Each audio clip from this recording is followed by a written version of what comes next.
ஓட்டு சிலிப்பு கொடுத்து விட்டாட்டு பத்தாது. ஓட்டு போட்டு வெளியே வரேன் பூரா நம்மளுக்கு போட்டுருக்கானாங்கிறத கன்ஃபார்ம் பண்ணிக்க. ஏய், யாருக்கு ஓட்டு போட்ட? உனக்கு தானே போட்டேன். ஏய், உண்மையை சொல்றா. சத்தியமா உனக்கு தானே போட்டேன். சரிப்பா. ஏய், அப்படியே பின்னாலவா? யாருக்கு ஓட்டு போட்ட? உனக்கு தானே போட்டேன். உண்மையை சொல்லு. சத்தியமா உனக்கு தானே போட்டேன். அந்த ஆள்கிட்ட என்ன சொன்ன? அவனுக்கு போட்டேன்னு சொன்னேன். ஏன்ட்டு என்ன சொன்ன? உனக்கு போட்டேன்னு சொன்னேன். இதுல எதுல உண்மை? ரெண்டும் உண்மைதானே. என்னடா சொல்ற? அவர்கிட்ட வாங்கின காசுக்கு ஏணி சின்னத்துல ஒரு குத்து, உங்ககிட்ட வாங்கின காசுக்கு தென்னை சின்னத்துல ஒரு குத்து. ஆக மொத்தம் ரெண்டு குத்து. ரெண்டு குத்துனே. மூணாவது குத்து நான் குத்தவா? குத்துனே. உன் கையை தரோளமா குத்துனேன். எல்லா கட்சிக்காரும் காசு வாங்குறது, எல்லா கட்சியும் போறது. பகையில்லாம போறீங்க.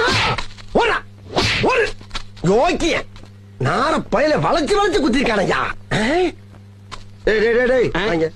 ஆமா, நீ யாருக்கு ஓட்டு போட்ட? உன் சின்ன தென்னை மரத்துக்கு தானே போட்டிருக்கேன்.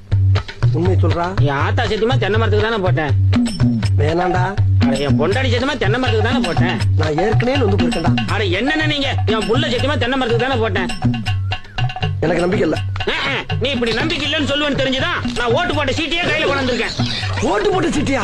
என்னென்ன இங்க பாருங்க, தென்னை மரத்துல போட்டுக்கணும். அட, என்னென்ன நீங்க எத்தனை வருஷமா நீங்க செஞ்சுட்டு இருக்கீங்க தென்னை மரத்துல போடுறான்னு. நாங்க நினைவு இல்லாம இருக்கோம். 17 வருஷமா தென்னை மரத்துல தான் போட்டுக்கிட்டு இருக்கோம். நாங்கெல்லாம் வாக்கு மாற மாட்டோம்னே. 17 வருஷமாவா?